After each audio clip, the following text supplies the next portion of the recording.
Hello, and welcome to another MCO market update on SUI. The SUI chart is trying today, the bulls are trying, for sure. They're trying to drive the price higher and try an upside breakout. However, I just don't have a reliable bullish structure here. Of course, the market can go higher. I've sketched a more detailed bullish outlook, but let me tell you, it just doesn't, it just doesn't look great, okay? But what I've added to the chart today is a Fibonacci resistance area. I already communicated that earlier today on Discord. It's defined between $2.41 and $2.68. So this is standard resistance. Why did I put that onto the chart? Well, because this is getting increasingly complex, this move down.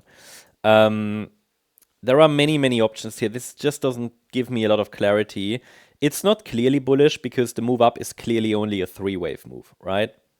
The move down isn't clearly a three-wave move. So it could actually be five, especially with that last move down. So I'm not clearly bullish here, but I still see at least they are trying, the bulls, right? So I'm on standby here. I'm watching if the bulls can drive the price above our first signal line at 246. This would be next resistance.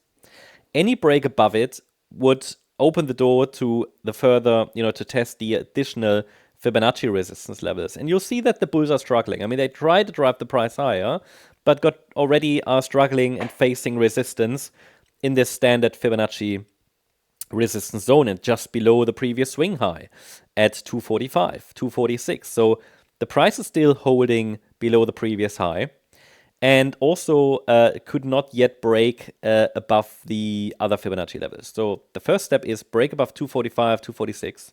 Then the next main level, I'd say, is 268, because the 78.6 retracement is key. Any break above it would make this yellow scenario, like a B wave, less likely. It would be a bit too high for that. And that is when I can start to shift the focus towards that $3.13 to 360 area. This should be reached next then. But let's first see if the bulls can drive the price above Fibonacci resistance. These are the parameters to watch for today.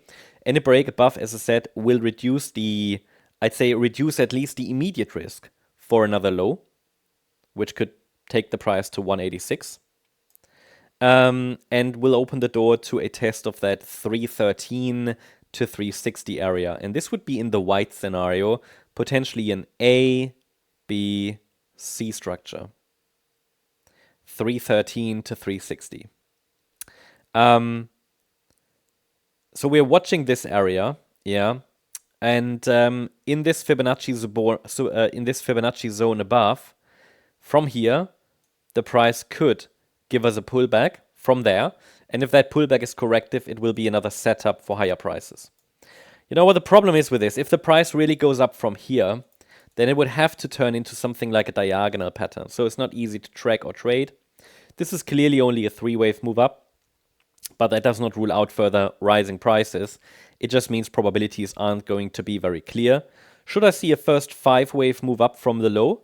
That could be a bullish signal, but there is no five-wave move yet. And any break above 268 is needed to unlock prices in that blue zone. Now, again, any rejection from here and a break below the swing low from Monday that formed at 218 will likely lead to a direct test of 186. And one more low is still likely at the moment because the rally here was only in three waves. Had this been a five-wave move up, it would be more clearly bullish. So these are the key parameters to watch for today. I hope you liked the update. If you did, please hit the like button, leave a comment, and subscribe. And if you really like the content, then please check out the channel membership. Thank you very much. Bye-bye.